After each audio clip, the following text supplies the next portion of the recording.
Bia sekutu sebam yen mwachigo sekutu sebam midian gogofu sewa sekutu sebam DL kase body hinta no ne pa hontoma.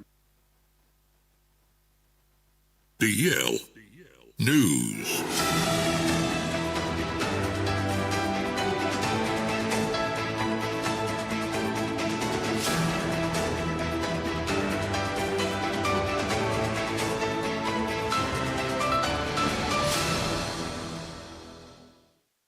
Yamamo akwaba afitu mekade hia yen e wo Facebook no so a eye DLFM 106.9 na yemfa kasebo no enchiremu emfa ensomum yansha kasebo na se FM free asante mantenum na meka sei akronfotetu amwa ekrekratuo akoto e de ahye ekro ba ko eno no e wo dwapen mensinimu e wo asante mantenum de daso no eye bomfa edumasa awia kataban eprepre ni papi okro no mu a enye asem kuma kura na nkra na kiremu sem endra da nimre na asem ni se na eye asem member de ma adehye mo potem ho no no eye onimnyamfo Andrews Japan kiremu sem asem we esiye e we endra da enumre emla abo enumre nonson apa ho se maduasa endra da atwada na akofotetu ama eti motorbike so mbeto hye kuro no mu ene adehye mtonton sika akọ me kire goodbye asi ekogye bi no mu sika ene etwoba na wo ya me ka kire o mbehwe wo saaje usika awia unkwan mu nam nyina de aka ho bi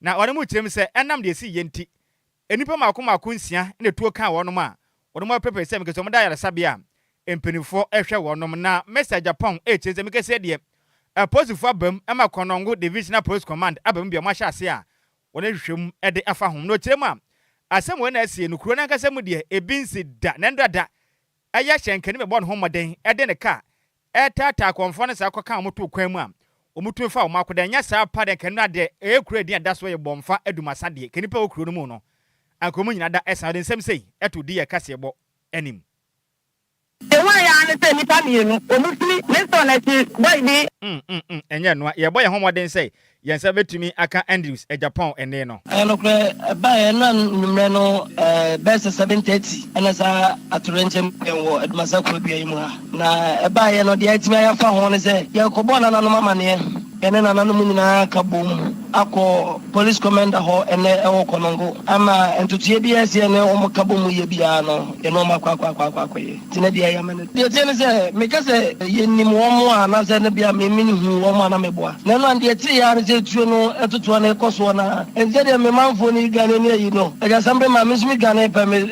ko bo me kwa ho ba bi eno echi na eti so o mo kro no ana ye tine se etu akeka ye kro manfo ni bi aye ni pa be se nsia nti erase kohwe wo mo ye wo hwa ne ti se taxi driver bi awon so yodumfo bi a friend Thomas Fred Masakro bi emu a entutimi ayi akukuduro ade ne ka ne chesi arobes na de ka no kokobo wo mo ekoji wo mutua ne kura wo mo wo de bo wo mo da munya kwa dwane bayan saka wo mutuo ene moto na no moto so no ka de bo wo mo no motewe ozo moto pom no na se akwa ese driver ni enipa mi enipa na de tie no o planet e bi mo de mo de paris ya me no ka se kura me na nanom ewo enobo mu aye ba behwe ba ko ha ebi wa gogo ebi wo konongo ebi wo doso ba ko so woji ya no ka me ba je ko no anga se mu de ka se akonfo sa ba na ye Fred Masakro bo mfa no ana na kwa mu na Robert Tabejina pa di ano na nyame ye yadoma ona bo usu e chan Francis usu e chan e dwa benampi e besi police post bi ho e de bo aye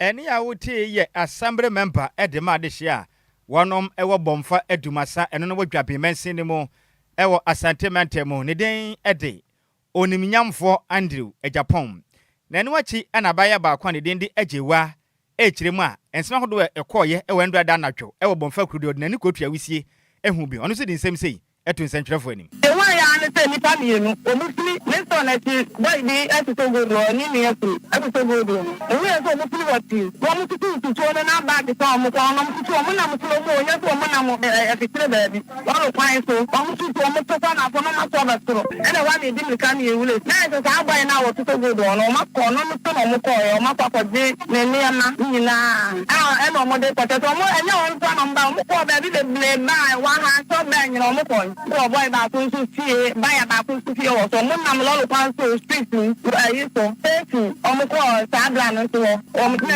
Mount of the one month for the slow woman. I am a modern woman. But I know we got banners one or 4 idea. That's the other can do in the bag in the phone and speaking in I woman or mother call. Any a woti ye aya baya ni den edeje wo no de si ye e wonder da na dwo e wo bomfa eduma se no wo dwabemensi ni mo sentimental na ni kotua wise hu bi ana wote se ode emu nkyiremu eto de ye kasebo animu enti sika Kwadwo endro enumre nonson abapa wo se maduasa bomfa duma se yesi nsuo bo wakasebo nkasa petepete me wona kwabra ne di tuo enam krum ye hu ani ahwutu Sedin. Trouble akra na ya ne abawuram. Ya begiro pampe ne Agyei Sikapa kakra wanya ne nyina aduan no mabo atu agu baabi na mko baabi. Se no eye dambo sabi dambo ana se den eye omusa. Se wa sori keke nam krom di tuo. Se adwuma kwa adwuma so. Keke. Se na kro no se ya adwuma wakwa adwuma so. Se nipa no bi nsradio. Yento akase bo no so.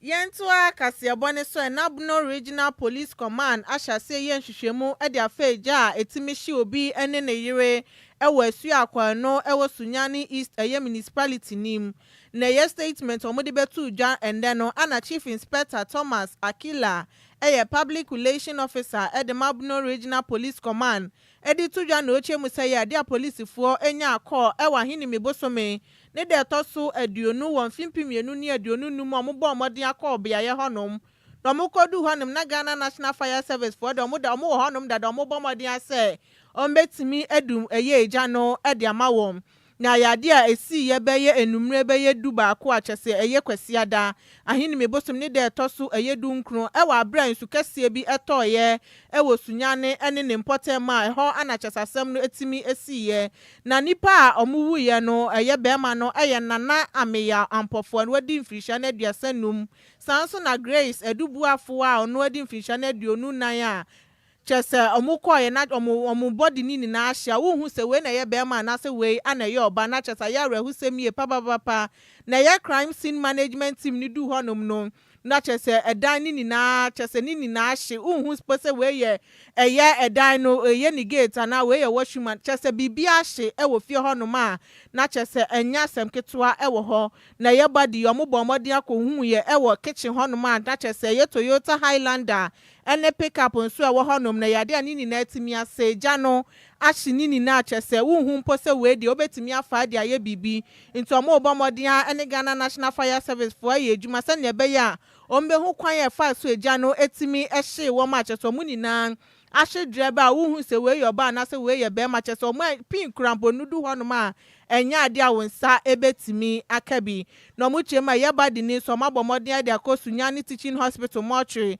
a omobomode ayese autopsy ebetimi aye adwuma Yanto akasebo no so ne yemfa ya ni fa nkyire mum ewatifedo mantanum na endrada na de betu mani zokopie mum ewokuru ba kwan no watifedo mantanum a dia daso no ye galu na kurei no endrada nipa bi ekitatuo ekoto hye school ba kwan pote hono mo so ewo ekopiem ko botuo machache ni ba ko timka jam na zazense na make say no Ghana National Association of Teachers NAT atachire fo nko mko mu ba ko a wonom ebu adwumaden ye pa ma omaga na Adusei konkane omade adesere e de ato Ghana ban mu say omosere na da omo no homode no ne Ghana Education Service GES and afin so ahwe omaga na homesua so mekire Ministry of Education no momaden na okire ni a endrada enipa ko bonu tuo je ne nkwa de frɛ ne nsɛm abatifere mantam kura dia da so ne galu no openin ne den ade Mr. Yaya Bukari a wade owo mofra makoma miensa eka ne ho no ye head teacher at the my school ba kwa no awo galu ameke sei enipa bi aje ne nkwa de frɛ ne nsɛm Upper East mantam nim na mra openipa ne den ade eye Reverend Isaac Owusu ono no eye president national president at the manat atachire fo nkom ko no kire mu se de adre in fact empanifo pi na akọ honom akọhwe abusua make say ocheche ni edam a wafrim ya saa no na okirem se dredro no ehu kese ya pa na abo akirefo a wonom ewo Upper East mantam nim titiriw eye garu ni potem na frisa sabe sakobrani nka bi hye mu kirekire ni epo adwumaden esom ne man na obi esa ne tuo mu akunu agye ne kwade afri ne nsam dia na asem no ene enye pam na opani kyerɛ mu sɛ enam de asɛm na si ɔkyɛkyɛ ne bɔ no ho mɔden sɛnka obetumi abɔ a school fam afa no ba sɛ bɛyɛ etuo no ebi entumi nka a school fam afa nanso fofi antoatan adwala ba mu a nipa bɔfo mɔden asɛn etuo ma kɛse bɛpɛ yi wanam agye ne nkwa ɛde afiri ne nsɛm na mekɛse no mpanifo kyerɛ mu sɛ ɛyɛ nate ko no ɔkyɛkyɛ na ne den ɛde yaya bukali na ɔno na ɛyɛ wɔn treasure osi wɔn sika de ma wɔn a mekɛse no ɔnka atiasofo ho bio na opani paul no ne den ɛde ɛyɛ Reverend Isaac Owusu ɔno yɛ national president ɛde man nate ko no kyerɛ mu sɛ deɛ ayɛ deɛ wɔn members no mo bia nkwankwɔkyerɛ deɛ ɛwɔ Upper East Mantam kɔpem sɛ aban bɛboa wɔn na afei nso wɔn ahoma mokuru mu ayere vita sabe obi kwakɔbɔ adwumaden abɔ Ghana nwomasua kɔnkane bɛgye ne nkwa afiri ne nsɛm deɛ a akyɛkyɛfo no mo bia nkwankwɔkyerɛ deɛ ɛwɔ garu ne mpɔtam ɔde nsɛm sei ɛto nsɛntwerɛfo anim ɔman no bɛhu no sɛ asomdwe mapa ɛkɔ so wɔ hɔ no sɛ sɛ yɛntimi mma obi ankɔ ho ban ɛwɔ hɔ na yɛyɛfrɛ Ghana mampanyini sɛ yɛwura Mahama ne sɛ yɛnim sɛ owó bi ayɛ owó deɛ nanso saa aberanteɛ yi ɛne wɔn ɛka ho no yɛnnua headmaster yɛayɛ yi wɔwu ɛwɔ in a line of duty ɛti sɛbi wɔgya ɛyere ɛne nkwadaa mmiɛnsa wɔ hɔ yɛsrɛ Minister of Education yɛwura Haruna sɛ wɔn mo hwɛ ɛwɔ sɛ wɔyɛ kremoni ɛnora yɛkɔsie ne deɛ but ɛmo biara a ɔman no ɛde bɛboa yaya ɛyere ɛne ne ma mmiɛnsa no yɛsrɛ GS ɛne Minister of Education sɛ ɛnimani yɛ wɔn mo mmra bɔnten na wɔn mmɛhwɛ sɛ wɔn mo de support papa bi ɛmma yɛnua bɛmɛ yi ne yere ɛne ne ma mmiɛnsa wɔgye wɔn hɔ ɛkɔ yi ɛden paa ɛne a wotie no no ɛna yɛ national president ɛde Ghana National Association of Teachers NAT ne den ɛde Reverend Isaac Owusu ɛna wote ne ni na no akyi na DCE ɛde ma de hyia wɔn mo galu ne den ɛde John Abuba ɛyɛ Abare ɛnso akyerem sɛ in fact asɛm na asie no ɛyɛ panamako ɛna bi enimum na opani kyerɛ mu a ɔmunya ne nteɛ sɛ bibi saa betumi asi ɛwɔ garu ne mpɔtɛfi sɛ ɔmo ntel no mu kyerɛ mu sɛ nipa bi ɛbɔ mu tiri mu pɔ sa nanso mekɛse no ɔmo mo ka biewom asinkunwa ɛhu kwapa mo mɛfa so ahoma mo nsɛm no mbetumi ayere ɛde ma ade hyia wɔnom ɛwɔ garu no kyerɛ mu sɛ ɛnya de nipa wɔbɔ mo tiri mu pɔ so mo kokukute ɔkyerɛ ni anasɛ teacher nti no mo kɔ na mo no ɛyɛ atoyɛ nkyɛm na asi nti ɔmbɛyɛ amafo de ɔmbɛyɛ aboa mabasabasa yɛ kɔ soɔ no eto etimi etwa. My appeal is that, as I'm saying, the situation is not as the place is just at the war area, but and there's no also evidence that the school was targeted. I think the whole issue, even though it is a targeted shooting, but I think that it is not intended that it was the teachers that it was intended to maybe carry that heinous activity on. So what I have the appeal is that after our dissect meeting, so we'll actually have a formal communication from our security workforce so that we know what is the way forward. But the situation is not all that maybe people who are not within the district are thinking. My advice or my appeal could be that yes, the school that is affected, I think even emotionally and then even psychologically, you will not be telling them to go back to school or maybe from that moment. But I think that after our dissect meeting, we can have a conclusion as to what to do and then the way forward. Any out here no na yɛmɛnsene krache ɛde ma de hyia wɔnom ɛwɔ garu ɛno no wɔ Upper East Mantam no emu watifedo mantanim ne den ɛde onimnyamfoɔ Abare Abuba John ɛna wote ne ni na ɛno akyi no ɛna Reverend Isaac Owusu a ɔno ne national president ɛde ma nat akyɛkyɛfo nkɔmɔ na akyerem sɛ in fact ensɛm a DC ne ka no na sɛ DC ne nimpa sɛ saa asɛm ne besi ɛna enti ɔmotumi tena ase yɛ nhwɛhan saa ɔmotumi atu ho anamɔn mɛnam so mɛnɛ ɔkyekye na ne den ɛde yaya bukale nipa bɔnfo atumi agye ne nkwade afiri ne nsam ɔkyerɛ mu a ɔsrɛ nat nkɔmɔ nkwa kyerɛkyerɛfo ne mo bia nkɔnkɔkyerɛ deɛ ɛwɔ Upper East Mantam titiriw ɛne ade hyia mo galu no ɔkyerɛ mo bia nkɔkyerɛ deɛ kɔpem sɛ aban ma ho ba mbɔ nsɛm ayere na ɔsa kyerɛ mu sɛ onim deɛ nti a kuro ketekete sɛ galu wei no yɛtumi mo ho ban na nipa nkwa ɛhwere na saa nipa na ɔmunya atuo kɔtɔ no munya atuo no firi na nsɛm ɛkɔ so in fact ɛha adwentepirifo yɛ biante saa paa de a garu ne potem de na ta adwuma kuo no ana sɛ nkɔmɔ kuo no kyekye ne ba ko ponko hɔ nkɔnkɔkyerɛ de ɛwɔ man yi ɛsane sɛ ɔmo sɛ wɔn ankasa kora no agye ne nsɛm ɛsane sɛ Isaac yi a ɔno yɛ chairperson a ɔda no if sɛ mo intelligent mi peke sɛ nipa bi acreate Facebook a ɔmo se ɛnɛ yɛ bɛtagete ha na yɛ ntumi anyɛ saa intelligent peke ne ho adwuma ɛma paa ɛsi na I was somebody got catch or say, and for 4 years, 2 woman, and you know, figure, and be by a Juma, or the DC may say, and Ronum be over, and the party be free. But I say, security personnel, on where DLFM 106.9. Strong, and a woman targeted that. One more targeted killing. Say, Garu town, and the security over. What about it and barons? That is our say, one more year dissector. We expected the dissector to say, one more assurance. Assurance, Papa, because we will the dear, security, and to me, bossy. That's what the free. I could get the free. Why the different command for one? Other from name, yet to me, and surrender Croy, and bossy, and the dear month for could you almost. That's one year could be you could yan pointing. It is for now, dear, honorable, what cut on your security expert. On Wakakwano, so I would move. That's what you it's yet yes, what the man for the say. And prepare dear. O tese ni biano ma wo kwa hu hiao e say e wo nyamienu de ba kwa diago owo hoi enyamienu ene ye de ba ko e de diagro ene a wuti ye no e ye Ghana National Association of Teachers NAT e ya kire fon kabom ku no on na ye won mo president ne den e de Reverend Isaac Owusu ene na ati ye ntino aye nsempi e wo galunso ye firi bomfa ne ye kwa galunso e ho no so jeda ho no ma kire ni kira de etu aka no e ma na firim ya e wo manyim ye kwa na se ye bae e den sika ye nto aka se bone so Yentua kasebone so na endro adwoada eya hini mebosum ne de toso aduonu e won fimpimienu ne aduonu num nimu ana nipa pimpim ehia ye e wo University of Ghana Sports eye complex eye Legon e ko share say ye 40-day observance e be koso e de ama the late Apostle Dr. Kwadwo Sammy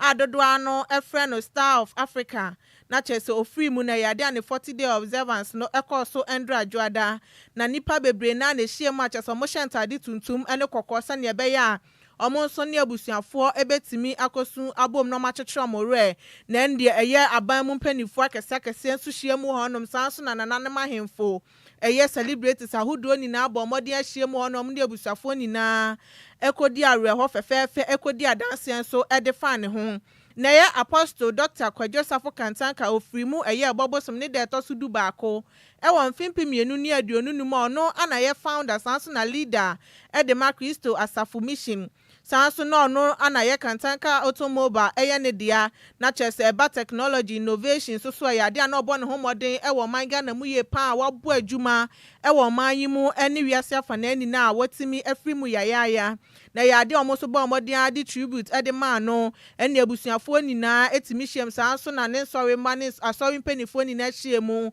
e hwe so mbetimi ahihye ayie nhyehyeye no fefefe na omatimi de atodwa e wona watwe eda yenim yi na ya ohene e de makwa so e ye na no sei ofosu adutwum ene semtwofo kasa no de nsem sei e de tudwa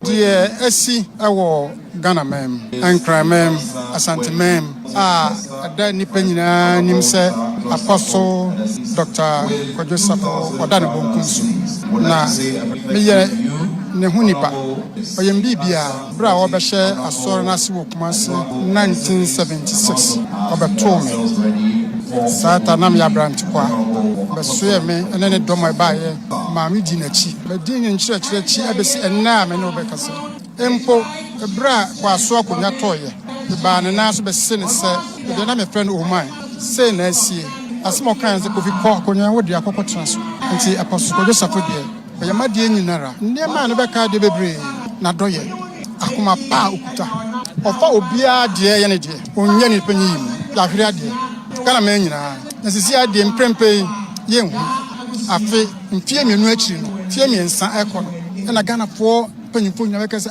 papa senna DLFM 106.9 Yesu yobo na se ne mko wi akiri ansa na mo se Yesu na no paso sa na paso Kwadwo Sammy tabra de ko yi sante ne sutire no o kan se omonyenka bom papa ne ye onimonyamfo titiru dan hwere na nyina akiri basa just ashase bia no baba wiye enti motia ma ne nyemwa eni ya wuti ye eye nana osai fosu adutwumo no anoye ohene ade makwa so yanto akase bono so ne mfa yani mfa nkire mu ewa apie manten na mekese no mampo hene a ono wo akuapem na nanama trenkunwa ewa apie manten mu yo sabarema Kwame otu dati a otoso miensa ede smart dwe ekire mi se ekwan hodo a kwatikwa ya nipa bi efa so etufu magude wo man Ghana mu a dodo afa ne say galamsey no edi oman Ghana brey pam na naka sem no chirem say in fact galamsey oman Ghana yensuo ni nyina da eguso a essay saa eba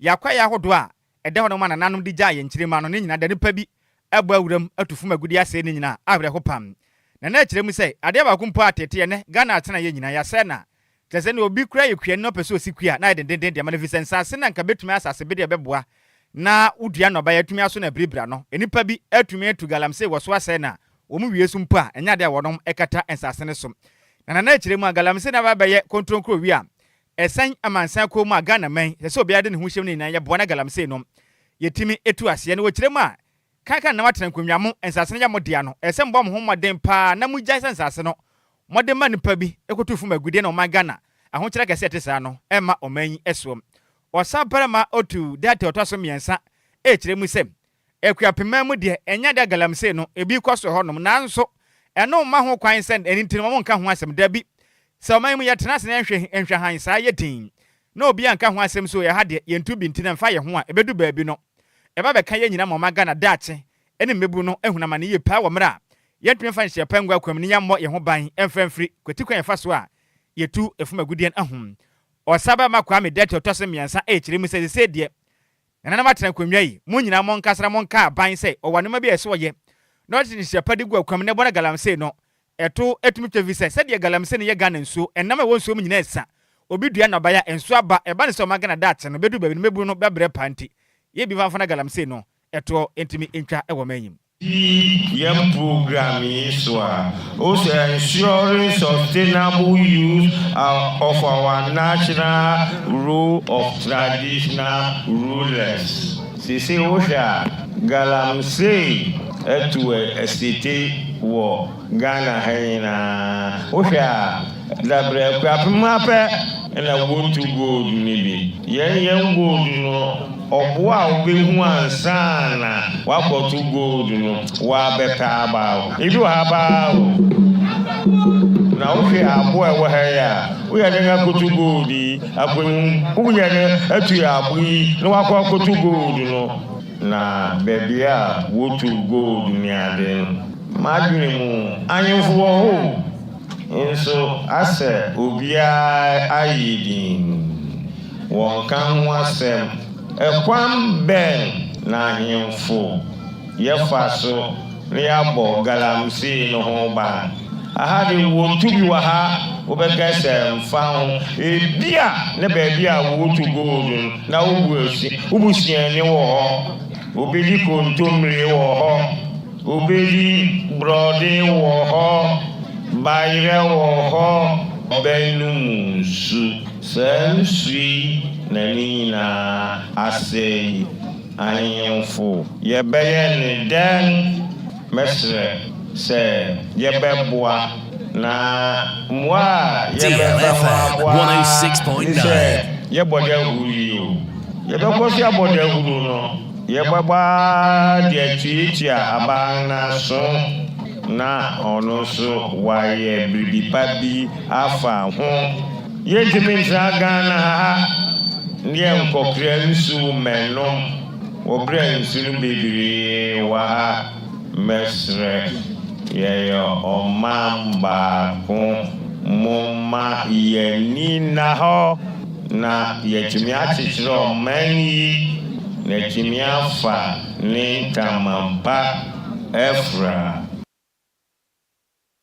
eni a wuti ye no ono ene ye mampohene a oka nananom atrenkodwa wono akuapem ewo apie manten din e de osabarema Kwame otu data otoso emiensa na ne kwakura mu na Deputy Minister for Local Government, Chieftaincy and Religious Affairs ye mame Rita na odole sowa ekopie mu bi ene wochire mu am afahya na ekoso no asemtite na so in fact na ya de ani so adi hunu afahya pa no mudi na asemtite ne beboa moman yetimi akwanim na ne kasa mu ene wochire mi se galamsey ni de ya de bi a Yakupon ama ya odumanko abo ade asase mu ne pa nka abo apa sika akọ aguoma Ghana mu ma na so hu boto no mfa kura mfa nhyem ne yetena o memma hwe hansa ne nipa bi enam kuntu na se ese wo man Ghana japade santi osrada aban na fum na kwankwa na hemfo so nyina fum ne nyina ye moa na fum agude ne mo ho pan minister kyerɛ mu sɛ ɔman Ghana nya Nyankopɔn bɔde to hɔ no mu yi akwaye butu di amaye kama akwaye tum mebu na ɛwɔ hɔ no mu yi nkadaakye ɛbɛyɛ agye de ma ɔmo nanso ɛnam na mɔm papa yɛntumi ntuntie bedu baabi ne Ghana ni yi yɛnya baabi mfa yɛ ho nkɔhyɛ fi sɛ sɛ yɛtena se ne yɛsɛ yɛn nsuo nyinaa saa yɛ akwaye a mebu na ɛba na hefa na obenya atena de atena nti yɛmɔmɔden a na yɛmani nda hɔ ne yɛnyae saa na motu a yɛtue no kyerɛ mu a yɛnka nkyerɛ Ghana mpanifoɔ na nkwankoro bia na fam ne nyina yɛmɔ na galamsey no etimi emra wiye ewo mayim. Greetings from His Excellency John Dramani Mahama, President of the Republic of Ghana. Festivals such as Ohum are not only times of joy and thanksgiving, but also moments of deep reflection on who we are, what we value, and the future we wish to build together. The theme for this year's festival, ensuring sustainable use of our natural resources, the role of traditional leaders, is both timely and visionary. It speaks to one of the greatest challenges of our times, how to manage our God-given natural resources, wealth, in a way that benefits both current and future generations. Ghana is blessed with abundant natural resources, fertile lands, forests, minerals, and water bodies. Yet, these resources are under increasing pressure from human activities such as illegal mining, deforestation, pollution, and unsustainable farming practices. If we do not act decisively and collectively, the land that fed our ancestors and sustained our communities will not be able to feed our children, the future generation. Sustainable resource use, therefore, is not an option, it is an obligation of our future. Eni ya wuti ono oye masibadwani ede ma de hia wonom ewala dade kotopon abato mpeso aso akrabo parliament onu kura yanso eye osoafo be de akire ede ma local government chieftaincy and religious affairs ne den ede onimnyam for reta na odole sowa ene na atie na mane boyi yensem twire ni kontin kofi obo ene difri apiemantemu ebesom yen Yantua kasiabone so na Ghana mampani dada na adodanko Akufo-Addo eye nebna da hini mebosom ne de toso aduonu baako won fimpim yenu ni aduonu num ni mu eye nhyiamudie ede ma nipa num omobomodin agina se eye presidential candidate ni ato omoso aba ede eye Frankatuni won fimpim yenu ni aduonu nsia ni mu Oshia wom ne private residence no nima na yade a statement free in office ebeto odwa no echemu se yade a Ghana mampani dada hwe anim se ye nkabom ebetimi akoso nipa num yintem abra ye presidential primaries ebekoso pepon bosom ne de toso aduasa baako mfimpi mienu ni aduonu nsia nim na abra mampani dada ye na adodanko Akufo-Addo ekasa na ochemu se yade a nani aso de omaye ne pa esan se obi a ye ne campaign na emom oto ne nsa de fra wom no mabomodin atimi aba na we kire se yade omo ne ye papa e de man pipi amanyokuo no nti osram so omo mbomodin ano omo hwe se ya adwempo omo wo amanyokuo no omo wasa adwempa na mfema oman no se ne be yom betimi aboa de bekoso bia no omo mfa enkabom entimi enkoso no omo hwe se campaign omo ye nina no hwe no obi andidi antem na emom onye campaign wo kwan no be faso aboa ye MPP amanyokuo no ene oman Ghana na owie ye na ye nipa numi eye Dr. Mahmoud Bawumia sanso anaken ohene Japan Dr. Brian Echampon Dr. Yao Osei Educhum ene Kwame Effum Japan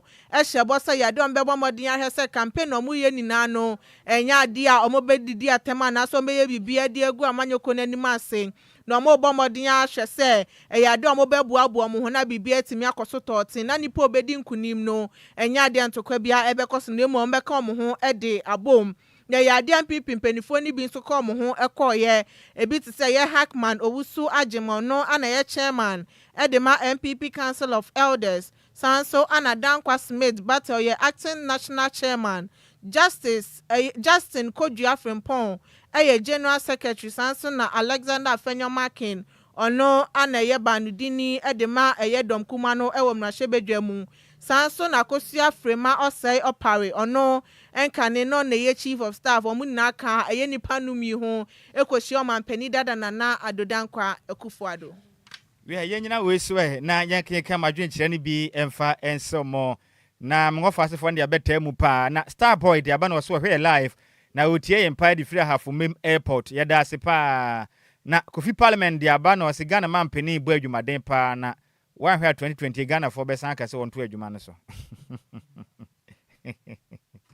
hey mo fa sifu we Abbas Watson dia ba na ose wow dear news great news pa ana Abbas ya Austin ya fo na san se hey yaya rest in peace Eden ubenden wafake Eddie Free Kwame Nkoma Circle New Pen Station di bia ba na ose Ghana man pani yesra wada de droi de galamse no ha adwen pa ante sɛ de wɔhyɛ ho bɔna ye ne saa na etu ntwa na Ghana fo ehuna ma ne pa ɛwɔ mayi mu a wɔsan de nkyia kɛse de ma Chris Lord MPP National Youth Organizer hofo de ma na afi nso Honorable Moses Abor Bru Army Commander de bia be chia wɔn wɔde ɛkyena sɛ mɛka anyame ne te ase Comfort Mati de aba na good evening wa Sammy B ni Adjoa Agyei Sikapa DLFM best in news best in entertainment Wase said at Butua Daniel, Oboa kra. Nani agye pa. Ose observers are worried. Omedwa. Ebiam fo enu esam kra. Omoboa kra. Joshua said the abana say good evening. Junior Papa the abana say good evening dear more blessings. Eno no. Inshandi hia pam. Na Barbara Cranton the abana say good evening watching live from Kumasi great news by all standards. Oh.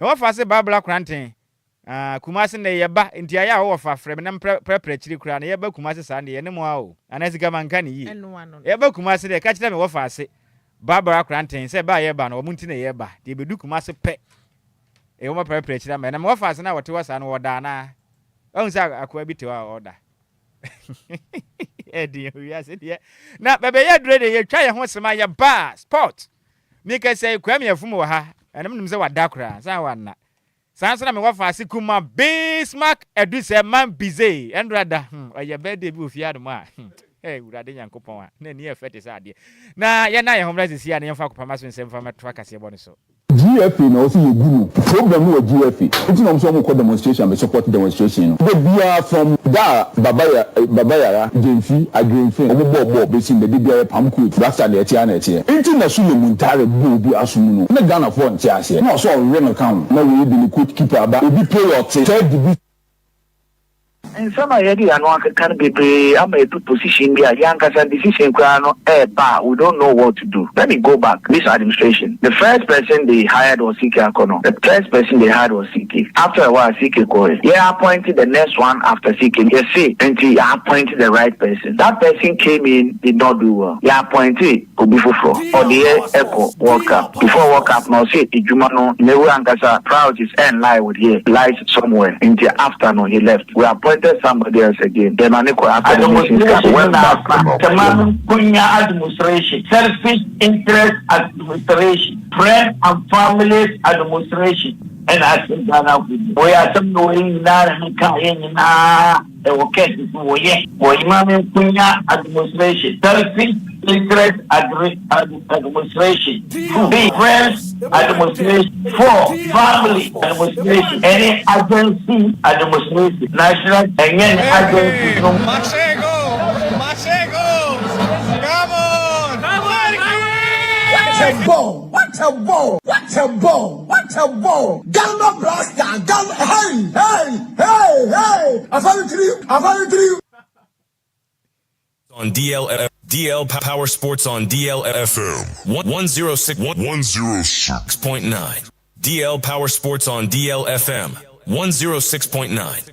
Men wa fa se fa na ye kra do men ko amchira mo akwa ba Kwame Effum na pom design Nyankopon adom ye krekre ada na wo sere we kire wo sa no jingles na bo na emesire alaji de odi ne hu agora waso be ye shepa o eya se bukuma ena nsam ne temo kakra wom ya bre ni ti no ye nya mo na mu kajangu na Ghana fa ye kra do mate yo ebusia mama wajo na mema wakwa aba FM Radio 106.9 FM so agudie unsem ena ya bobo na de ebro na anwumre na hye no so say betumi da bro ejan Lumba insupa eso Lumba insupa aye daddy Lumba insi odija da sound de wiase nyina say ya numbi na ebebo mba every time for the home eno na make am for ede ama na anwumre say kopa bito aba ewo edwama so benye bia to miamia bottle ena sachet water ena ewo eti kopa Lumba insupa eto na numbi na bebo Lumba super ena boy chidom me ameka say media meji so ene Kwame Effum aguna piesie na odefo bu amponsem denchira hina nana minimini abema Bismark Adusei man bi say thank you man bi say na kasa na hye no so say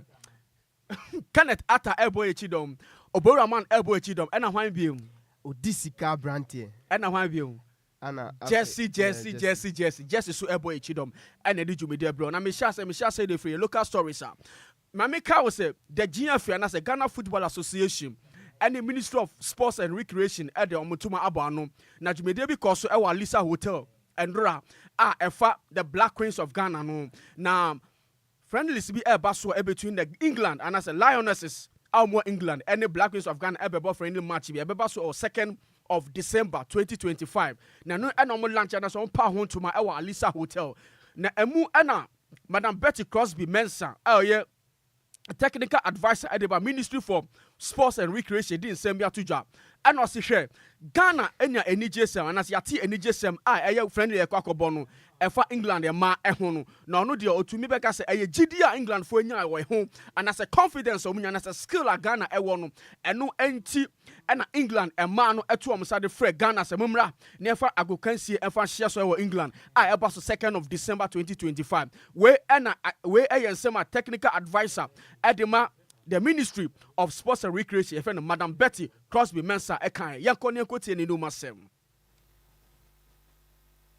I'm sure you are very much aware that continuously England is world champions when it comes to the world women football. And so, which other team again? They have won continuously 2 times, and currently they are the world champion. And so they are the best, in fact, in the system that our girls could compete to. For England to even accept to have this friendly, it shows the confidence and the skills they think the Ghanaian team or the Ghanaian women national team have. And so they welcome us to have that friendly with them. And I believe that we are going to excel. We are not just going there to play, but we're going to perform to prove to the whole world that if we can fight and play against England, then every other team, every other nationality is below our limits. Where any ensema, the technical advisor at the Ministry of Sports and Recreation, Madam Betty Crosby Mensah at the Tuja. Now, and so our son in Sembia to just unim say black princesses, echo ball. Omini Tunisia ebo World Cup qualifier. Now on match ni call area nyina no. E was like ye di sike bi mu per diem de mom. Madam Betty Echirema ye di sike ni nyina ma mofra no anase mayo no. Isi ya kase de. E ka bia ni baabi a man saka musika asho mata so omini kofi akwakodi. Yankoni enkoti the technical advisor for the Ministry of Sports and Recreation, Madam Betty Crosby Mensah enumasem. We are very proud of them. They delivered. They made all of us very proud. We have currently settled all allowances and all per diems, and I think that is where we are now. Where Madam Betty Crosby Mensah or a technical advisor at the Ministry of Sports and Recreation. Now, and so our Sunday Sembi Atuja we say, unim say, or no the or can I Sembi say, GFA enough with their papa, Eddie Abua Black Queens, a Basika Sem and Bro BT Egypt, into the Sem Atuja say about financial side, the GFA side, no, I am with the Kama with the Ministry of Sports and Recreation. Young Konekoti, Madam Betty Crosby, Nenuma Sembi. From the Ministry of Sports and National Recreation, in fact, financially and in terms of transportation, I think that the minister in his capacity and his wisdom has done everything possible and necessary to airlift them. They are currently at the base in Egypt and preparing ready.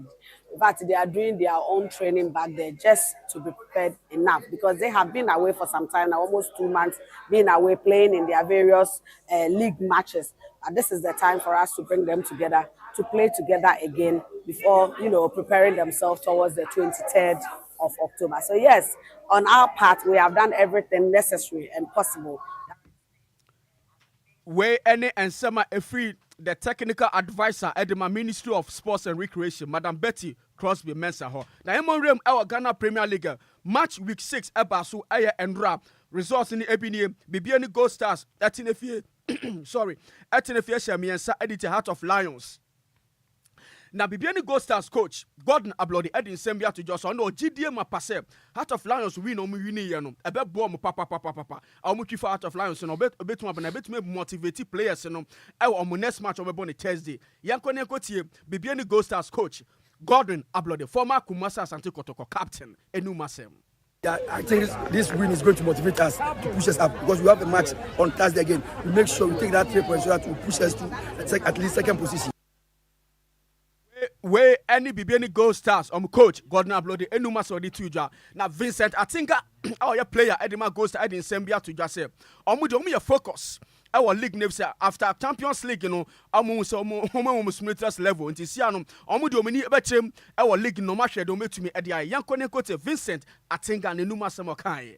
Africa it didn't go well with us, so we are not focusing on the Premier League. So I think going forward, we have just started, and today is a good day for us. We the players and the supporters.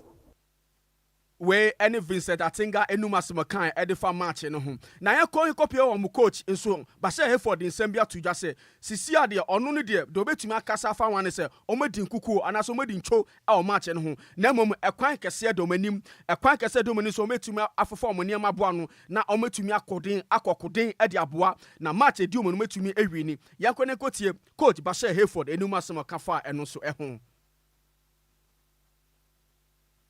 That every Napoleon has got it Waterloo. We have not been beaten for the 5 matches, and today on somebody's soil they have beaten us. That is football. So that we go, and it is going to be a wake-up call for them.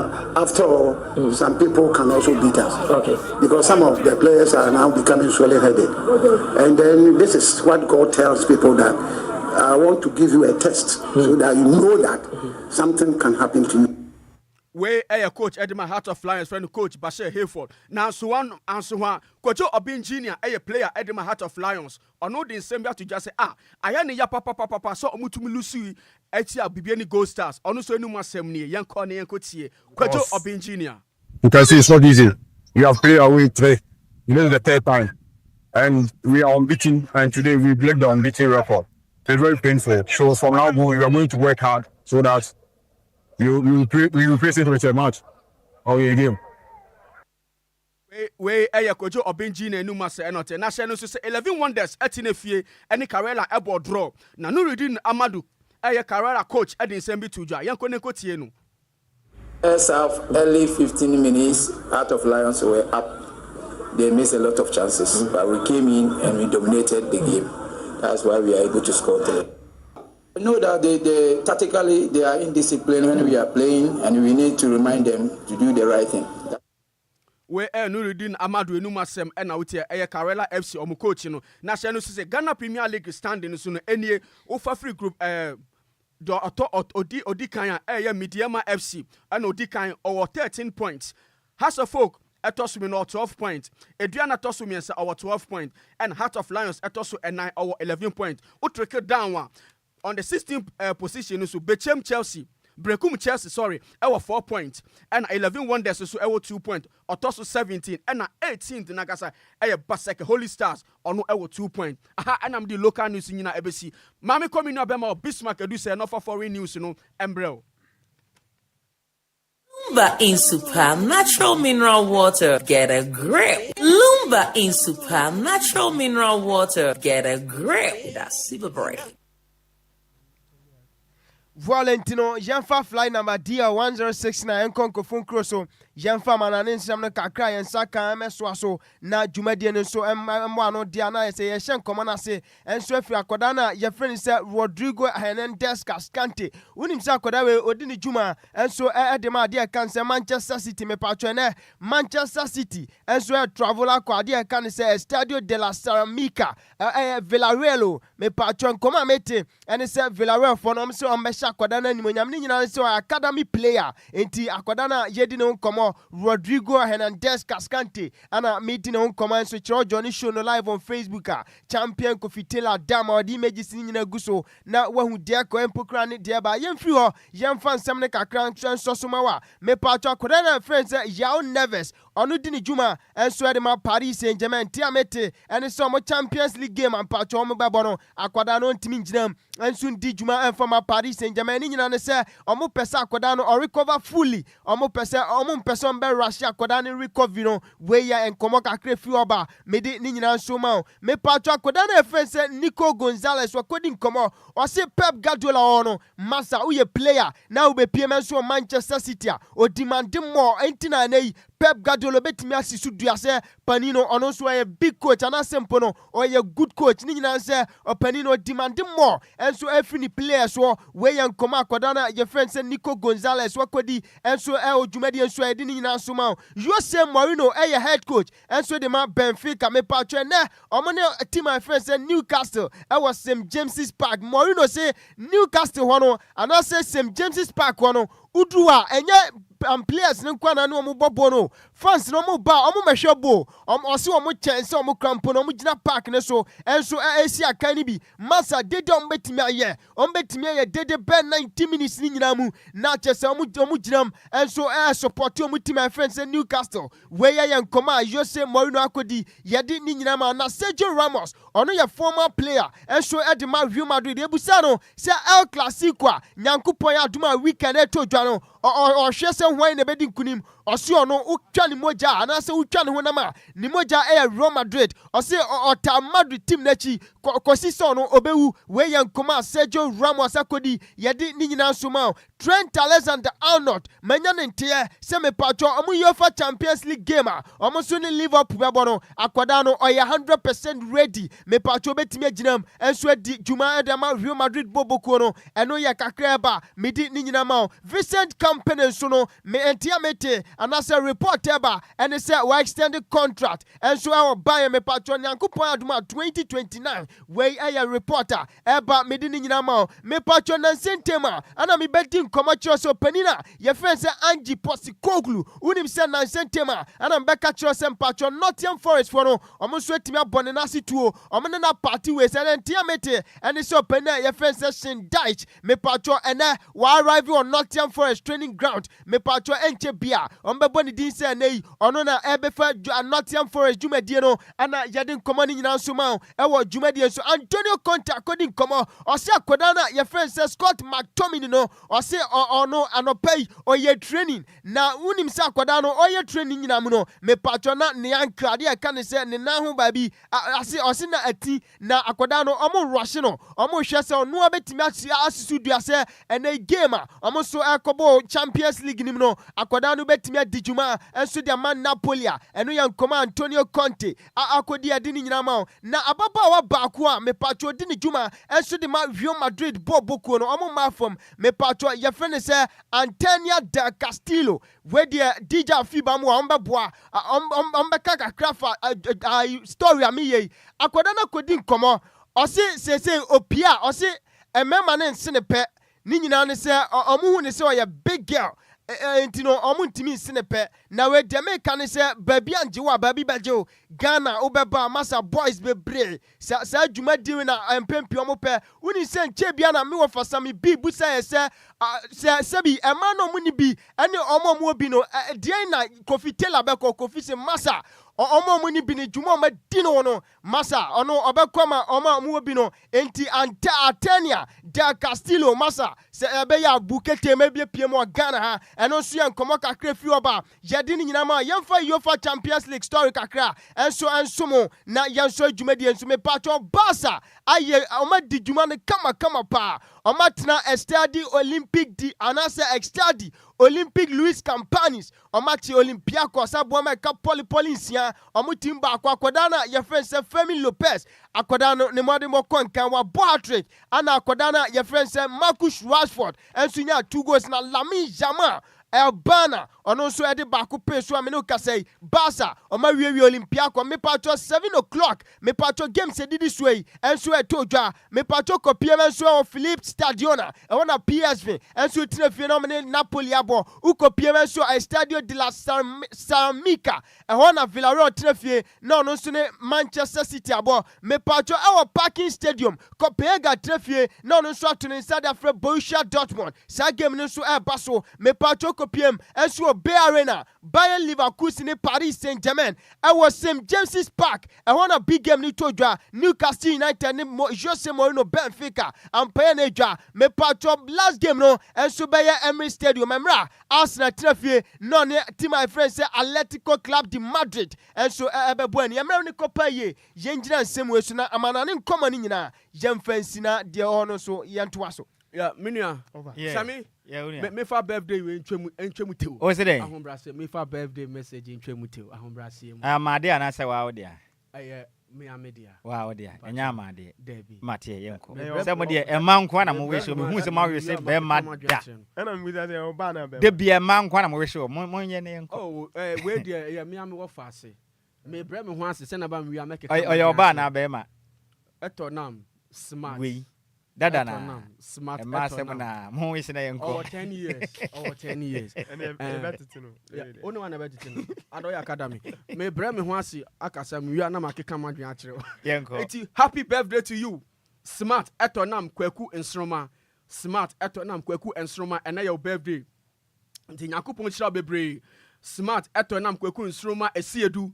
And then your birthday, Uko Square Orange Star Basic School, Mampon, Equiapim, our Eastern Region. Where the Afiba, Udiemwa, and Orange Star Basic School, Mampon, Equiapim, and now Uko School, when you're 10 years, and so happy birthday to you.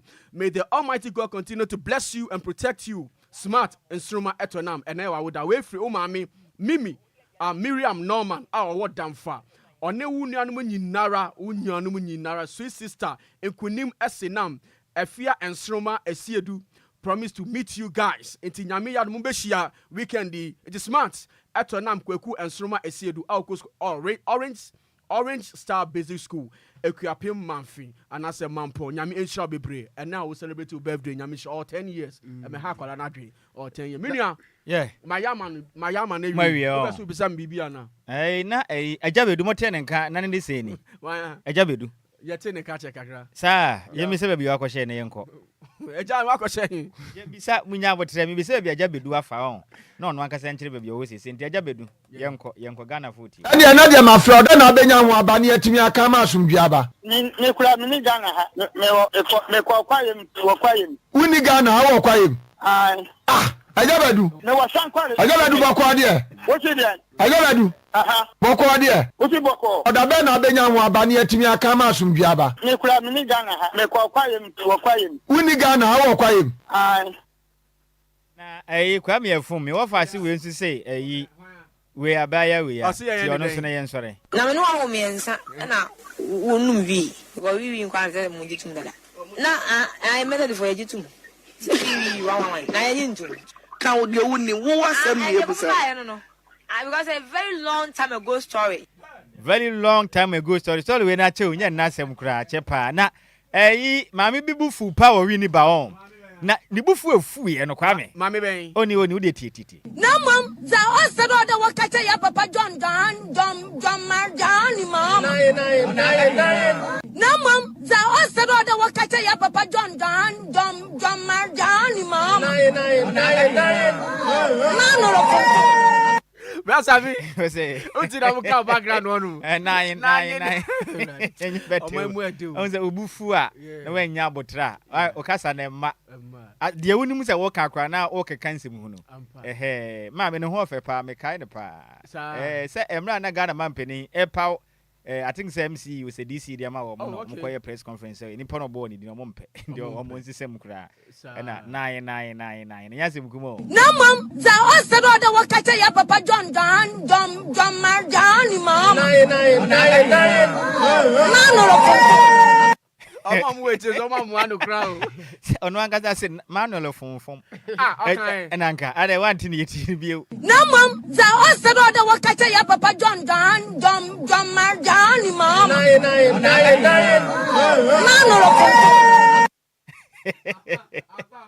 File wate yo Manuel Fonfom ebufuo ne basa na bi yo Jale ya kwayata maso na we dey offer DJ we say dey emra asem we tie we daddy Lumba mla wote ase no nya botre daddy on emra wote ase no na ade ba kwa ye fia na nige ho pa ba ko nie daddy na ye ne de pa na me ka chewo me hwehwe ne voice na me de ama last na me ne me senior man ba ko na ye news na o se daddy si sa voice ne die nya me ne ko ni so wote a na bibi ye no na popular request senior man no sha daka ni no she boxing MCR4 ne say one person o mote sa ene no wahu me hwese me se betimi akade a No, me pese me de man no be kan pese me hwehwe man no ansa. Next time I can ntem se be ya wofa me pa to ho. Na of all shade madam for baako or Powerland. Oba na be ma. Oye be ma. We ne friend Godfred. O si wa biem OTA ntino yanchia no Godfred. Sisi ano me de curfew ato ma no so free na ekọ. Oba be dey kura me ma no mra mo de ma ba bio a ma suspension. Ase ma na ese celebrate. Ase man hwemu ya mbe ya ma sem fia. Adenda oba ya birthday bi wo ha. Endra ge bi oba ya birthday man and I'm telling you in fact na ano odin pa na say the girl no ho ofe bisa ne say na ni wo ma na. Ono so bisa me say mesmani wo. Ohu mi wo fa ase ni wo. Ana. Am na me ka kire wo. Mi wo fa ase no na say me na me de ade aba me na me de ade nam na wo bisa me say mani wo kesa wo na wo ton ade ana onu bisa say wani wo ana wo so bisa so onu so ani wo do de bebe ni ete bia onu no hu bibi wo ho na e bia so enti wonem Kofi Odo so me nka asem we emfa nkyere man busy na yenko siakisi wanko kawo bia no siakisi nyabotre na de bawo so asede akomia sunso awosuo bi bi siakisi wanko kawo bia no siakisi nyabotre na de bawo so asede akomia sunso enti Bismark yesi ya nyabotre wate nyabotre na daddy Lumba we na se na neji ho no me hu nti me mfa ma wo mo na yenko Shegelege yeso wo nickname no Shegelege yanware me bia no adi me ka Shegelege awonye so no Shegelege yanware me bia no adi na mra ne no umra ne asai bidi agolo basa aya unwe TV so ye de bia ya ehwe TV so nti de ye kan ye nim no fa ene daddy we ye bo na ba bia wu ma no na ne je ho pa nyame fa papa Christ serious pa ne antem no so top notch o antem ben yanware yenye bia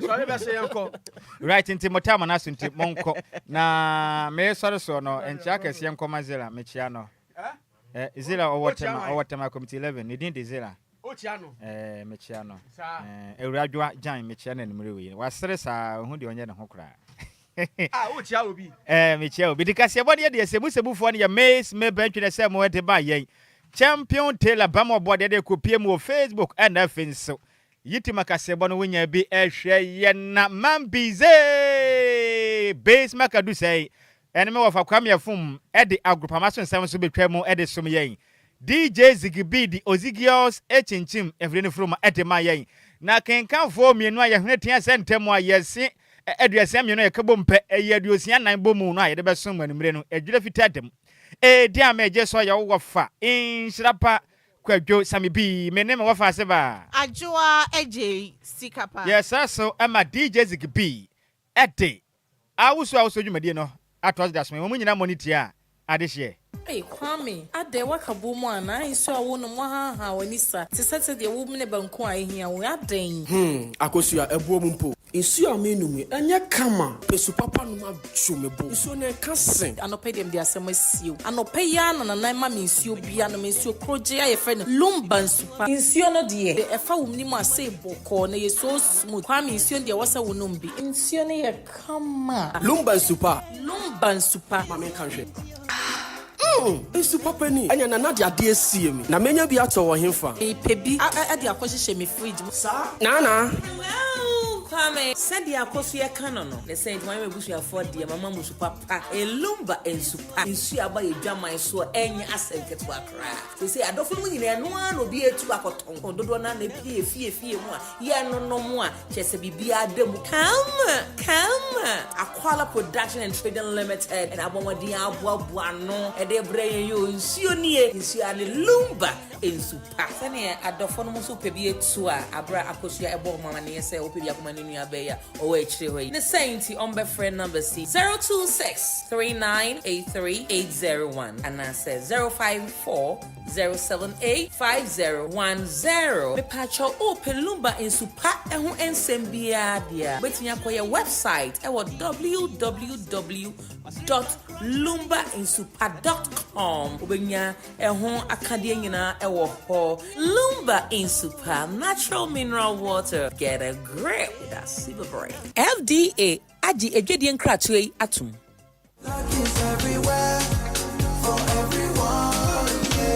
Ekunim die mrenu asaba afedie me winisa asa obi ani abre esisa wedding jollof no. The luckiest season 3 aba. We ya akwanya ebema waso wo la kahwe. Na se utie yi a ubenya sika gu boto. Ye wo akwan mienu a wobetumi afa so abeka sa agudie yi ho. Ni edi kan no fa wo phone na bo *712#. Mia ba akoso na wankasa to ticket ne ma wo ho. Ana mia mienu so na to bi ma wadamfo. Wo feel lucky ana. Mia ba akoso na system no a enyi number bia emma wo. Ana se mia mienu so na wankasa yi number wo pe. Fa mobile money tiaka. Enu ano no wabeka agudie no ho. Kwan fufura obetumi afaso. Ede wo ho ahye agudie mu. Enu se obebo thelukkiestafrica.com. Ewo internet no so. Se bia mia community ticket no so. Na yi wo number ana se my system ne eyi bi ma. Obetumi ato ticket no ama wo dofo bi. Ana obaba open asem. Se wo Ghana fa baba money tia. Se wo ni Ghana na wo amanonia. Ene fa banka ni tia.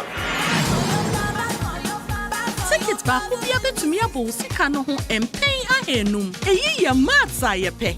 Na nia wo community bedi nso betumi aye mohudu. For *712#. Ana se ko thelukkiestafrica.com. Yen kambom na yen lucky. Na lako bebia. Shawo ho so enye ma wona wondi infiedu watching. Luckiest jumedie yi enele imrata e chire wo Caritas lottery platform no so.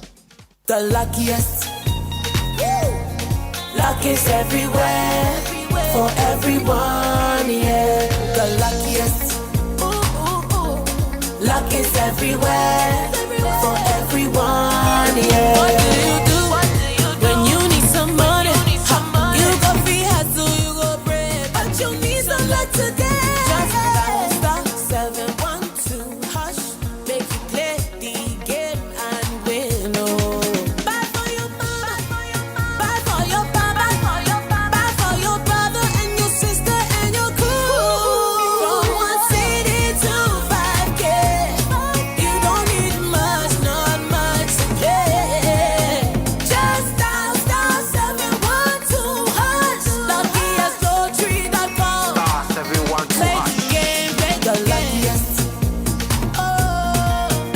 Everywhere.